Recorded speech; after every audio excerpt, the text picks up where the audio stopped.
There was this railroad conductor. He got to work, boarded a train. The first passenger got in a train and handed the conductor the ticket. He looked at the ticket and he said to that passenger, "Oh, I'm sorry. The train you're boarding won't be here for about 10 minutes. You're trying to board the wrong train. You have to get off and wait." The next passenger walked up, handed the conductor his ticket. The conductor looked and said, "This is amazing, but you too, you're trying to board the wrong train. The train you're going to be on will be here in about 10 minutes. Another passenger boards a train, hands it to the conductor. The conductor looks at the ticket and said, "Oh, I'm sorry, the train you want won't be here for another 10 minutes. You're trying to board the wrong train. You have to get off and wait."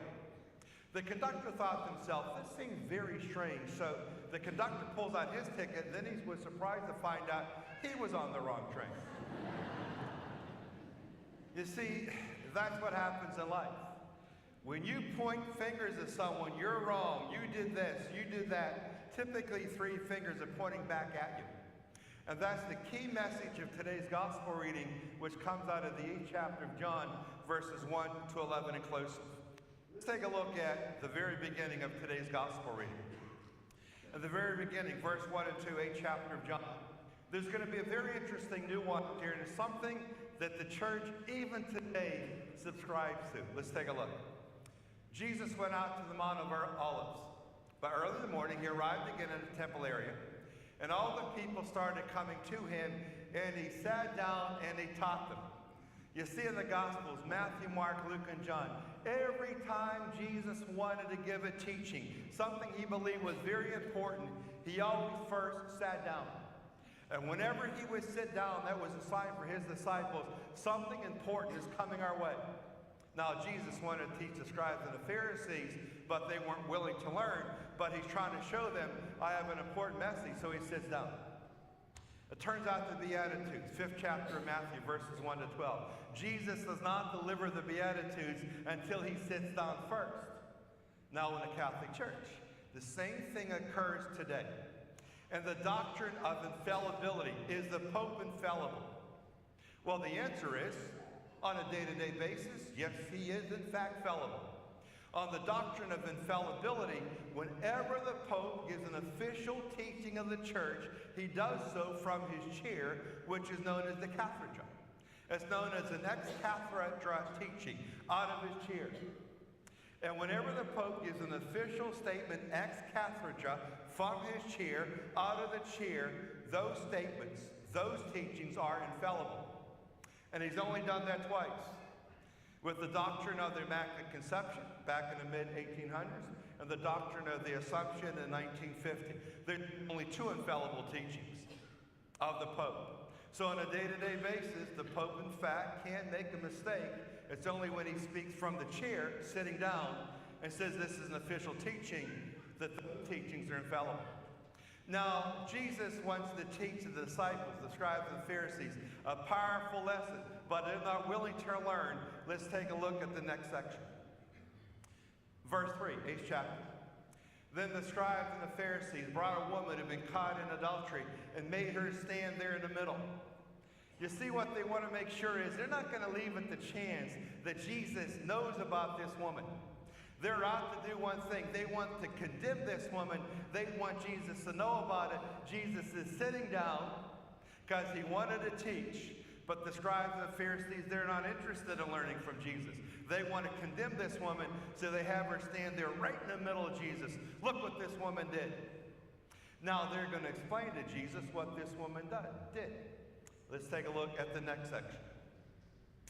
They said to Jesus, now he's sitting down, they want to make sure that this woman is condemned.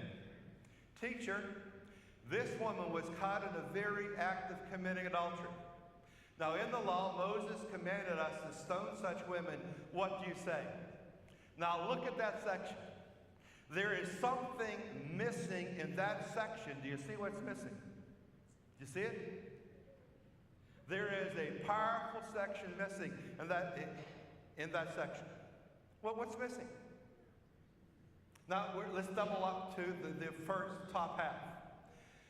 Teacher, this woman was caught in a very act of committing adultery. What they're saying is, we're bringing it here not based upon rumor, but based upon visual inspection.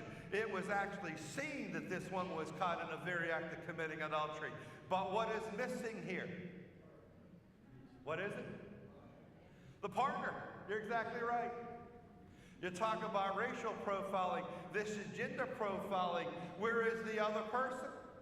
Where is the fella? You see, they thought they were pointing a finger at that woman. Jesus, we want you to do something about this. But they themselves were equally wrong, because they said, who do we want to get in trouble? Oh, we'll get the woman. And fella, you can go. Today's your day. Now, once they do that, which was a very cruel thing to do, psychologists say that the reason why we highlight the faults and failures of other people is I do it to camouflage the fault and failure in myself. If I can get you to look at what he did, you won't see the wrong in what I did. So were the scribes and Pharisees perfect people? Well, I can't stand here and condemn them. But I know this much. They shouldn't have been worried about this woman. They should worry about their own life. What Jesus is saying, hey, look, do me a favor. Make sure you're perfect before you highlight the fault and failure in someone else.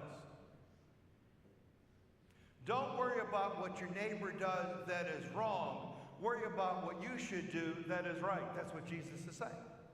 Now let's look at the response to this. They're saying, Moses commanded us to stone such women. What do you say in verse 10? This is his answer. This is the greatest answer of all time. Look at it.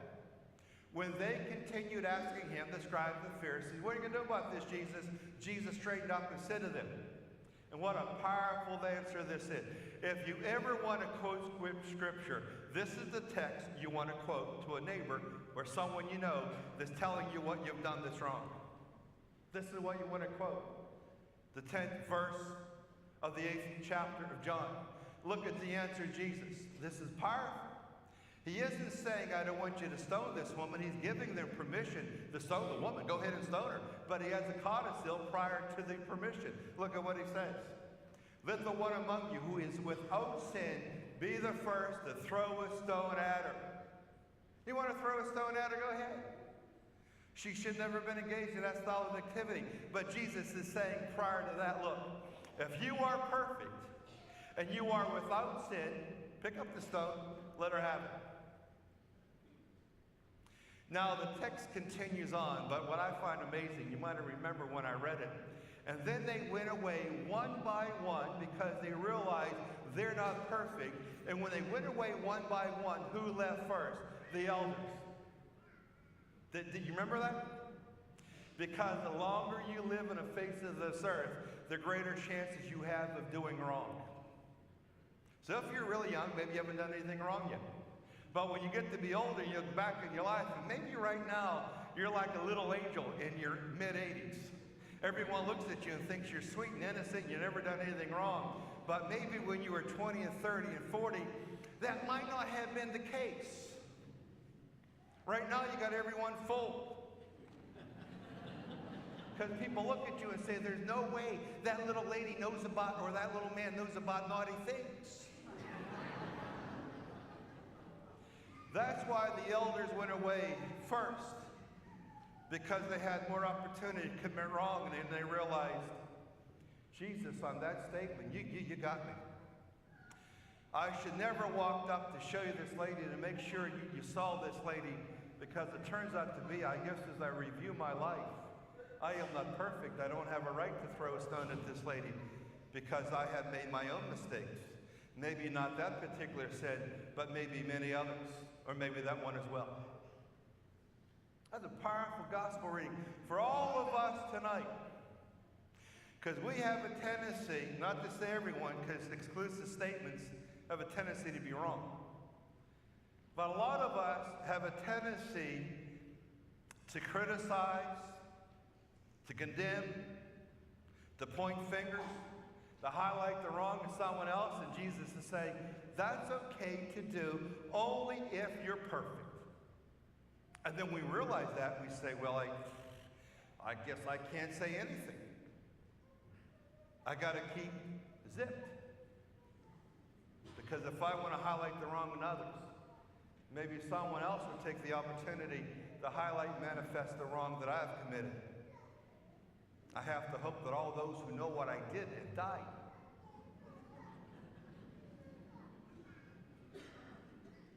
Now I want to share with you, and we'll end with this little jingle. Let's take a look. The jingle goes like this. Wow. I never thought that those I judged were also judging me. How dare they? I dreamed of death the other night, and heaven's gates swung wide. An angel came with halo bright to usher me inside. And there, to my astonishment, stood folks I had judged and labeled as quite unfit, of little worth, and spiritually disabled.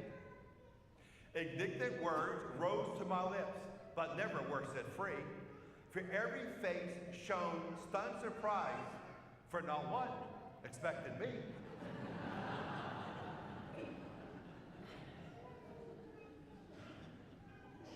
Jesus is right. Remember, when you point the finger at someone else, the three fingers pointing back at you, it's really easy to see the wrong that everyone else does and commits. But every so often, you have to make self-assessment, look in the mirror and say, as the person I see in the mirror, what have they done wrong? Maybe right now, nothing, but maybe historically, a lot.